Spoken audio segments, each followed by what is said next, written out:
हमारा किसान ललितपुर में खड़ा था 2 दिन से लाइन में, उसे खाद नहीं मिली, उसकी जान चली गई। बताओ, यह है बीजेपी की सरकार। ये नौजवान सब जानते हैं, संकल्प पत्र बीजेपी ने जब बनाया तो उन्होंने कहा कि हम लैपटॉप देंगे, स्मार्टफोन देंगे, वाईफाई फ्री देंगे, 1 GB डेटा फ्री देंगे। सोचो 4.5 साल पूरे हो गए, क्या मिल गया नौजवानों को?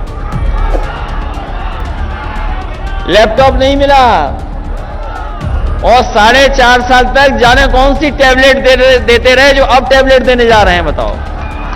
नमस्कार, आप देख रहे हैं न्यूज देश की। उत्तर प्रदेश में आगामी विधानसभा चुनाव को लेकर सपा अखिलेश यादव लगातार भाजपा पर हमलावर हैं। रविवार को हरदोई पहुंचे अखिलेश यादव ने केंद्र सरकार और प्रदेश सरकार पर जमकर हमला बोला। अखिलेश यादव ने कहा कि भाजपा नेताओं का कहना है कि वो सरदार वल्लभ भाई पटेल के पद चिन्हों पर चलते हैं। जो सत्ता में लोग हैं वो जब सरदार पटेल जी को याद कर रहे हैं तो उनका संघर्ष भी याद करना चाहिए कि उन्होंने जो किसानों के लिए संघर्ष किया था। और अगर सच्चे ईमानदार वो लोग हैं, सरदार पटेल को मानने वाले लोग हैं, तो आज ही के दिन तीनों के तीनों कानून उन्हें वापस ले लेने चाहिए। ये सबसे बड़ी श्रद्धांजलि और याद करने का वक्त यही होगा, और संकल्प यही होगा कि सरदार पटेल जयंती के दिन हम तीनों कानून हटा दें। लेकिन आज किसान संकट में है और उनकी आय दोगुनी नहीं है। यूपी में कानून व्यवस्था की स्थिति सबसे खराब है, इसलिए यूपी के लोगों ने बीजेपी को सत्ता से बाहर करने का फैसला किया है। भाजपा और कांग्रेस पर किया हमला। हरदोई में पूर्व सीएम और समाजवादी पार्टी के प्रमुख अखिलेश यादव ने कहा कि हमारे और अन्य नेताओं के खिलाफ जो ईडी और सीबीआई की जांच चल रही है वो कांग्रेस की वजह से है, उसमें कोई अंतर नहीं है। कांग्रेस बीजेपी है और बीजेपी कांग्रेस है। भाजपा में मनभेद नहीं, मतभेद भी है। हाल ही में अखिलेश यादव ने राम मंदिर के चंदे के लिए 5,000 रुपए न देने संबंधी अमित शाह के बयान पर पलटवार करते हुए कहा था कि हम अपना मंदिर बनवाएंगे, उससे अच्छा मंदिर बनवाएंगे। उन्होंने कहा था कि मुख्यमंत्री आवास पर हमने बिना नक्शा पास कराए मंदिर बनवाया, क्या उस पर बुलडोजर चलवा देंगे? उन्होंने कहा था कि भाजपा में केवल मनभेद नहीं, मतभेद भी है। ऐसा मतभेद है कि दोनों इंजन आपस में टकराए जा रहे हैं। जनता भाजपा को बदल देगी। कौन सी चीज नहीं महंगी हो गई? हर चीज जरूरत महंगी हो गई। हमारा किसान ललितपुर में खड़ा था 2 दिन से लाइन में, उसे खाद नहीं मिली, उसकी जान चली गई। बताओ, यह है बीजेपी की सरकार। उसे 2 दिन खड़ा रहा लाइन में, खाद नहीं मिली। बताओ, डीएपी मिल रही कि नहीं मिल रही आपको? सब कारखाने बीजेपी वालों के हैं, उनकी सरकार है, तो आखिरकार खाद और डीएपी की क्या कमी होनी चाहिए? और देखो धोखा कैसे दे रहे हैं। ये सोच रहे हैं कि हम और आप लोग कुछ जानते ही नहीं है। बोरी में से चोरी कर ली। बताओ, बोरी में से चोरी हुई है कि नहीं हुई है आपकी? बोरी में से चोरी हो गई। बताइए कैसे हमारे बाबा मुख्यमंत्री हैं। अभी कल ही मैंने लखनऊ में कहा दिवाली का त्योहार आने वाला है। दिवाली के त्योहार पे हम अपना घर मकान सब लोग साफ करते हैं।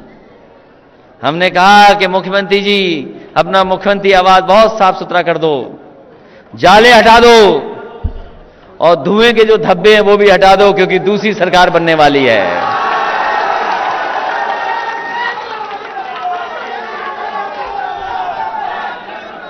इसलिए ये समाजवादी विजय रथ से निकले हैं।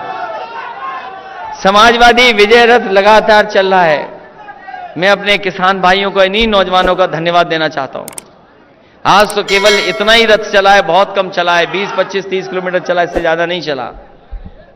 20, 25, 30 किलोमीटर चला है। ये समाजवादी विजय रथ ये इसलिए चल रहा है क्योंकि इस चुनाव में आपको अपनी विजय हासिल करनी है, किसानों को अपनी विजय दिलानी है, नौजवानों को अपनी विजय दिलानी है। और इतना अपमान किसी सरकार में नहीं हुआ होगा जितना इस सरकार में अपमान हो रहा है। इसलिए समाजवादी विजय रथ लगातार चलता रहेगा। और आज तो केवल 30 किलोमीटर चला है, अगली बार आएंगे तो पूरे हरदोई में चलाने का काम समाजवादी रथ का होगा। और मुझे याद है जब जब रथ चला है तब सरकार बनी है समाजवादियों की। जब रथ चलता है सरकार चलती है, और अब तो सरकार इशारा कर रही है डीजल पेट्रोल महंगा कर करके कि साइकिल चलाइए, क्योंकि साइकिल को ना डीजल चाहिए ना पेट्रोल चाहिए। इसलिए सरकार भी इशारा कर रही है आपको, जाइए साइकिल की तरफ जाइए। इसलिए इस मौके पर जहां हम सरदार पटेल जी को याद कर रहे हैं, उन्होंने जो योगदान किया है देश को एक करने का, उनके योगदान को भी हम याद कर रहे हैं। उनका बताए हुए रास्ते पे चलने के लिए हम लोग संकल्प ले रहे हैं।